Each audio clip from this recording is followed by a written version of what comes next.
ပဲမင်္ဂလာပါ Brain Bite ကနေပြီးတော့ပြန်လည်ကြိုဆိုလိုက်ပါတယ်ဒီနေ့ကျွန်တော်ပြောပြပေးမယ့်အားလေးကတော့ sharing လုပ်မှာပေါ့ကျွန်တော် sharing လုပ်ပေးမယ့်အကြောင်းအရာလေးကဘာလေးလဲဆိုရင်ကျွန်တော်တို့ဒီစာအုပ်ပေါ့နော်စာဖတ်ဝါသနာရှင်တွေအတွက်ကျွန်တော်ကိုယ်တိုင်ကလည်းစာဖတ်တဲ့လူတစ်ယောက်ဖြစ်တဲ့အတွက်စာဖတ်တဲ့ဟာကိုကျွန်တော်ဝါသနာပါတဲ့အတွက်ဒီကကျွန်တော်လည်း sharing လုပ်ပေးတာပေါ့sharing ဘာလုပ်ပေးမှလဲဆိုကျွန်တော်တို့ဒီ free ဖတ်လို့ရတဲ့ဟာလေးတွေရှိပါတယ်ဒီစာအုပ်လေးတွေကိုကျွန်တော်တို့ free ပေါ့နော် ebook လေးတွေဖတ်လို့ရတဲ့ website လေးတွေရဲ့ app လေးတွေကိုကျွန်တော်ဒီနေ့ sharing လုပ်ပေးမှာပါစာအုပ်ကတော့ဒါကတော့ free ဖတ်လို့ရတယ်ဆိုမြဲကျွန်တော်ကတော့အကြံပေးချင်တာကတော့စာအုပ်ကိုဝယ်ဖတ်တာပဲအကောင်းဆုံးပါပဲတကယ်လို့စာအုပ်သွားမဝယ်နိုင်တဲ့လူတွေကျွန်တော်ကတော့တစ်ခါလေကြာရင်စာအုပ်ကိုသွားဝယ်ဖို့မှားလက်တဲ့အချိန်တွေလည်းရှိတယ်တကယ်လို့စာအုပ်ဖတ်ဖို့အတွက်လည်းကျွန်တော်တို့ဟိုပါပေါ့နော်စာဖတ်ချိန်လည်းရတယ်ကျွန်တော်ဆိုစာဖတ်ချိန်ကိုတက်တက်မတ်မတ်တစ်ခုထားပြီးတော့ကျွန်တော်စာဖတ်လေးရှိတယ်ဒီစာဖတ်တဲ့အခါကျရင်လည်းကျွန်တော်တို့ဒီကျောင်းစာအုပ်တွေကိုသွားမဝင်နိုင်တာတော့ဘာလို့ရှိအဲ့ကြရင်ကျွန်တော်တို့ဖုန်းတွေပဲဖြစ်ဖြစ်ကျွန်တော်တို့ဂျုံသွားရင်ပဲဖြစ်ဖြစ်ကျွန်တော်တို့အလုပ်သွားရင်ပဲဖြစ်ဖြစ်လမ်းမှာကားပေါ်မှာဖြစ်ဖြစ်ပေါ့နော်နောက်ဆုံးကျွန်တော်တို့အားတဲ့အချိန်မှာကျွန်တော်တို့ရုံးမှာပဲဖြစ်ဖြစ်ဖတ်တဲ့အခါကျရင်ဖတ်လို့ရအောင်ကျွန်တော် website လေးတွေ app လေးတွေကျွန်တော်ညွှန်ပြပေးပါမယ်စာအုပ်ကိုတော့free ဆိုတာတဲ့ဝယ်ဖတ်တာအကောင်းဆုံးပါပဲဒါမှလည်းကျွန်တော်တို့စာပေဒီစာရေးတဲ့လူတွေကိုကျွန်တော်တို့စာရေးဆရာတွေကိုကျွန်တော်တို့ဒါကတော့လေးစားသမှုနဲ့ကျွန်တော်တို့ကဒီစာဖတ်ခြင်းကိုမြန်လို့တဲ့လူတယောက်အတွက်နဲ့ဒီစာရေးဆရာတွေကိုလေးစားသမှုဖြစ်မှာပါဒါကြောင့်စာအုပ်ဆိုရင် free ရတယ်ဆိုတာတဲ့ဝယ်ဖတ်တာအကောင်းဆုံးပါပဲဒီဟာကခုကျွန်တော်ပြောပြပေးတာတော့ free ရတဲ့ဒီ website လေးတွေပြီးတော့ free ရတဲ့ဒီ free app လေးတွေပေါ့နော်free app ဆိုပေမဲ့တချို့ဒီ app ထဲမှာကတချို့ဟာက paid version တွေပါတယ် paid version ဆိုတာထက်ကျွန်တော်တို့ premium ပေါ့ premium upgrade ပေါ့နော် premium ထပ်ပြီးတော့ဝယ်ရတဲ့ဟာလေးလည်းပါတယ်ဒါပေမဲ့ free လုပ်လို့ရတဲ့ဟာလေးလည်းပါတယ်အဲ့ဒါလေးကိုကျွန်တော် share နဲ့လုပ်ပေးပါမယ်တကယ်လို့လူချင်းမင်းတို့ဘက်ကနေပြီးတော့ဒီ share လုပ်လို့ရတဲ့စာအုပ်နဲ့ပတ်သက်လေးတွေစာအုပ်နဲ့ပတ်သက်တဲ့ဟာလေးတွေဒီကျွန်တော်ပြောသလိုပဲခု website လေးတွေသိခဲ့တဲ့ရှိရင်လည်း comment မှာအဝင်အောင်မှန်းလို့ရပါတယ်ကျွန်တော်ရဲ့ channel လေးကိုဒီ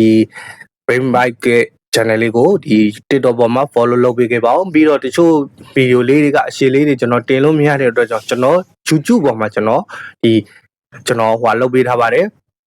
channel လေးတစ်ခုထောင်ပေးထားပါတယ်ဒီဟာကိုသွားပြီးတော့ subscribe လုပ်ပေးပါဦးဒီဟာကိုသိချင်နေဆိုရင်ကျွန်တော်ရဲ့ profile လေးအောက်မှာဒီ TikTok profile လေးအောက်မှာခြာထားပေးပါတယ်ကဲခုစလိုက်အောင်အရင်တော့ကျွန်တော်ဒီ free ရတဲ့ website လေးတွေကိုကျွန်တော်တော့ notepad လေးနဲ့ကျွန်တော်တင်ထားပြီးတယ်ဖုန်းလေးတွေမှာ notepad လေးနဲ့ကျွန်တော်တင်ထားပြီးတယ်ကျွန်တော်ဖုန်းလေးကနည်းနည်းလေးနေလို့ခဏဒီထဲမှာဆိုရင်အရင်ဆုံးကျွန်တော်တို့ MM Boshi ပါ MM Boshi ကတော့လူတိုင်းသိမှတ်ထင်တဲ့စာဖတ်ဘူးတဲ့လူတော်စာဖတ်တဲ့လူတွေပေါ့နော်စာဖတ်ပြည်သက်တွေတော်တော်များများသိလိမ့်မယ်ထင်တယ်အရင်ကလူတွေတော်တော်များများသိလိမ့်မယ်ထင်တယ်ဒီ MM Boshi ကကျွန်တော်တို့အရင်တော့ application လေးတစ်ခုရှင်နောက်ပိုင်းမှာသူကဒီမထုတ်ပြတော့ဘဲနဲ့သူ iOS မှာပဲလားမသိဘူးသူကသုံးလို့ရတော့တာအရင်တော့ Android မှာ free ရတယ် iOS မှာလည်း free ရတယ်ဆိုတော့ဒီ MM Boshi website လေးတွေမှာကျွန်တော်တို့ဝင်ဖတ်လို့ရတယ်ပေါ့ MM Boshi တွေကိုကျွန်တော်တို့ဝင်လိုက်မယ်အရင်ဆုံးကျွန်တော်ဒါကို copy ကူးမယ်အရင်ဆုံး copy မှုကျွန်တော်ဒီထဲကို MM Boshi တွေကိုကျွန်တော်ဝင်လိုက်မယ် okay MM Boshi ဒီ MM Boshi ထဲမှာဆိုရင်ကျွန်တော်ဒီဖတ်လို့ရတဲ့စာအုပ်လေးတွေအများကြီးရှိတယ်အရင်က MM Boshi လို့ခေါ်တာပေါ့သူက 9driveapp.com မှာပေါ့ MM Boshi စာအုပ်လေးဒီထဲမှာဆိုအများကြီးရဲ့ကြပြလေးတွေရောပြီးရင်ဒီagricultural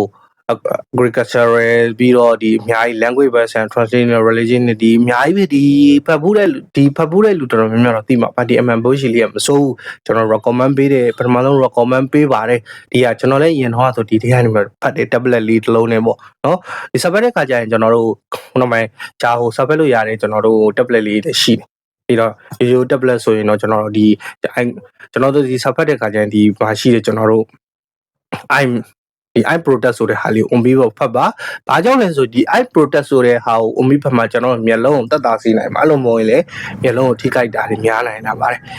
automatic ကတော့ဒီ MM Boshi လေးပါ။ဒီ MM Boshi website ကိုတွားပြီးတော့ကျွန်တော်တို့ဖတ်လို့ရပါတယ်။ဒီ MM Boshi ကကျွန်တော်တို့ဒီ iOS မှာဆို app လာရှိလားမသိဘူးကျွန်တော် download ရပါတယ်။ Okay နောက်တစ်ခုကကြတော့ကျွန်တော်တို့ဖတ်မယ် .com ပါ။ဖတ်မယ် .com ကိုကျွန်တော်တို့တွားပြီးကြည့်လို့ရပဲ။တွားတော့ဒီမှာမြန်မာသူ့ရဲ့link ကဖတ်မယ်ပေါ့ဖတ်မယ် .com ဖတ်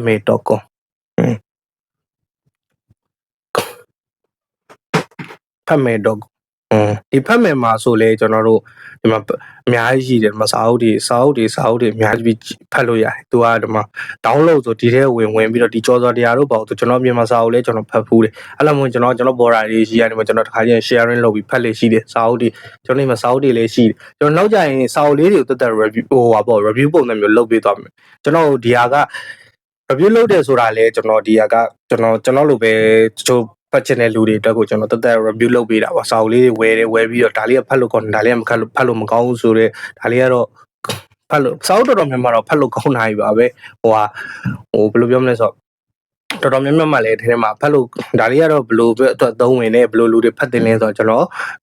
ဒီ sharing လုပ်သွားပေးမယ်နောက်မှညဗီဒီယိုလေးတွေကျွန်တော်အခု YouTube မှာတော့မှ sharing လုပ်ထားတဲ့ဗီဒီယိုလေးတစ်ခုရှိတယ်ဒီအားဆိုကြော်စော်တရားဆိုလဲဖတ်လို့ကောင်းမယ်သူက download PDF ဆိုတာနဲ့ကျွန်တော်အထက်မှာဖတ်လို့ရတယ်โอเคဒီမှာဆိုရင်အထက်ထဲရောက်တာနဲ့ဒါက download ဆွဲတဲ့ပုံစံမျိုးဖြစ်သွားပြီကျွန်တော်တို့အထက်ထဲမှာဒါက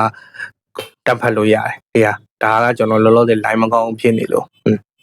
့ဒီမှာဆိုရင်ဒါကတန်းဖတ်လို့ရတယ်ဒီမှာဆိုကြော်စော်တရားတန်းဖတ်လို့ရတယ်ဒီလိုမျိုးဒါဒေါက်တာဆရာကြီးဒေါက်တာတန်းထွန်းရေးထားတဲ့ဟာပြီးရင်ကျွန်တော်တို့နောက်တစ်ခုကကြတော့ဒီ ebook မြန်မာပေါ့ ebook free ဒီဟာလေးကတော့ထဲမှာပါတာသူကစာအုပ်ပေါင်းမြန်မာ ebook free ပေါ့မြန်မာ book free မြန်မာစာအုပ်ပေါင်းဒီကောင်က6000ကျော်ပါတယ်6000ကျော်ပါတယ်သူကအထဲမှာစာအုပ်ပေါင်း6000ကျော်ပါတယ်အတွက်sorry 600ကျော်ပါတယ်စာအုပ်ပေါင်း600ကျော်ပါတဲ့အတွက်ဒီဟာလေးကတော့မစိုးဘူးပေါ့ဗျာဒီဖတ်တဲ့စာအုပ်ဒီဟာလေးနှိမ့်လိုက်နေသူကထဲမှာဒီမှာကိုတို့တောင်းပြီးတော့ကိုတို့မတို့ညီတို့ညီမတို့ပေါ့နော်ဒီမင်းတို့အကုန်လုံးတောင်းပြီးတော့ဒီမှာဆိုရင်ဖတ်လို့ရတယ်ဒီဟာလေးမစိုးပါဘူးဒီ application လေးကိုလည်းကျွန်တော်ကြိုက်ပါတယ်နောက်တစ်ခုကျတော့ကျွန်တော်ဒါကတော့ကျွန်တော်တို့ဒီ website လေးပေါ့နောက်တစ်ခုကကျွန်တော် app လေးကိုကျွန်တော်တခုပြောပြမယ်app ကတော့ကျွန်တော်ဖတ်နေကြဒီ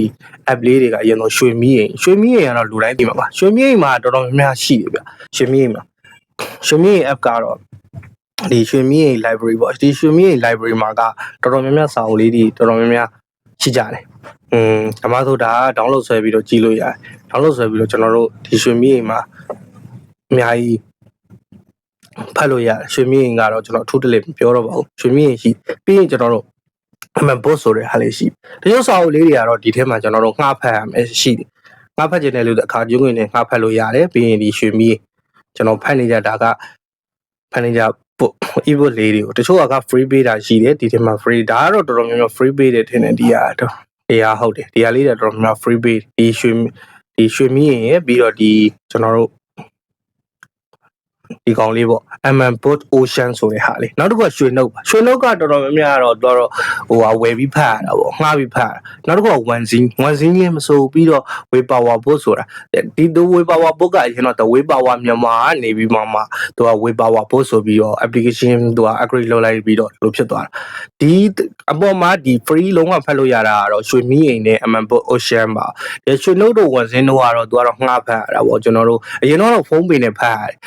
one zine ကတော့ရွှေနှုတ်ကတော့ဒီတိုင်းရိုးကျွန်တော်တို့ဝယ်ဖတ်ရတယ်ဒီထဲမှာစာအုပ်လေးတွေတော့ငှားဖတ်ရတာပေါ့ဘာဖြစ်ဖြစ်ဒီစာအုပ်တွေဘာတွေကိုကျွန်တော်တို့ဝယ်ဖတ်ရတယ်ဆိုတော့ဖတ်တင်ပါတယ်ကျွန်တော်တို့ဒီကနေပြီးတော့စာပေဘူးတူတာနဲ့ပတ်သက်တဲ့တကယ်စာဖတ်ဝါသနာရှင်တွေကျွန်တော်တို့စာဖတ်ခြင်းကိုတအားကြိုက်တယ်စာဖတ်ခြင်းကိုတအားကြိုက်တယ်ကျွန်တော်တို့စိတ်ညစ်တဲ့အချိန်တွေစိတ်ပင်ပန်းတဲ့အချိန်တွေဆိုကျွန်တော်စာဖတ်ပါတယ်ဘာဖြစ်လို့လဲဆိုတော့ဒီစာဖတ်ခြင်းကကျွန်တော်ရဲ့စိတ်တကယ်လို့ကျွန်တော်စိတ်တည်ငြိမ်လာဆိုတော့ဥမာပေါ့လုပ်ငန်းကိစ္စနဲ့ဖြစ်အခြားကိစ္စနဲ့ဒေါသထွက်တာတို့ဘာတို့ဥမာစိတ်ဒီအဆင်မပြေတာတို့စိတ်တက်ကြတာတို့ဘာလို့ဆိုရင်ဒီစာဖတ်ခြင်းကြောင့်ကျွန်တော်စာဖတ်တဲ့အခါမှာကျွန်တော်ရဲ့ဓာတ်တွေကိုပျောက်ကင်းသွားနိုင်တယ်ပေါ့ကျွန်တော်ရဲ့ဟာကစာဖတ်ခြင်းရပြီးတော့ကျွန်တော်အတွက်ကပြီးတော့ကျွန်တော်ဝါသနာပါတဲ့ຢာတွေပေါ့ ID နဲ့ပတ်သက်တဲ့ကျွန်တော်ဥမာလုံနေ ID နဲ့ပတ်သက်တဲ့ကဏ္ဍလေးတွေလုပ်တင်ရတာလေးဒီစာဖတ်ခြင်းရကျွန်တော်အတွက်တော့အများကြီးrelax ဖြစ်စေနိုင်တဲ့အရာတွေမှာတစ်ခုပါတယ်ဟုတ်ပါတယ်ဒါကခုပြပေးတာကတော့ကျွန်တော်ဒီ ပိုရှိရပြီးတော့ကျွန်တော်တို့ဒီ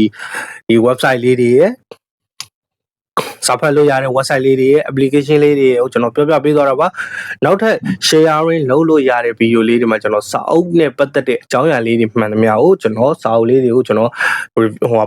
sharing လုပ်သွားပေးပါမယ်အားလုံးပဲစာဖတ်ခြင်းကြောင့်ဘူတုတာတွေအများကြီးတိုးနိုင်ပါစေအားလုံးပဲကျမ်းမာချမ်းသာကြပါ